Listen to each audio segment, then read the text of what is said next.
Do you ever wonder why storytelling is more than just words on a page? Check out Apple's 1984 Super Bowl ad. It was a game changer.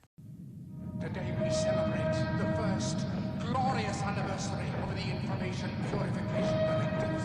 We have created, for the first time in all history, a garden of pure ideology, where each worker may bloom, secure from the pests, obeying contradictory thoughts.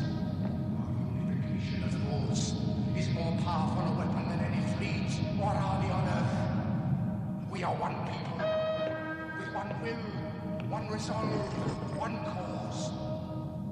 Our enemies shall talk themselves to death, and we will bury them with their own confusion.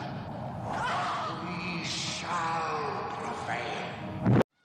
But why does storytelling matter so much? Stories like Apple, they create connections, meaningful relationships with your brand. Your brand has a story just waiting to be told that resonates and sparks that emotion. Stories leave a mark on your customers. They are the heartbeat of your brand that make it iconic. So, what is your brand story?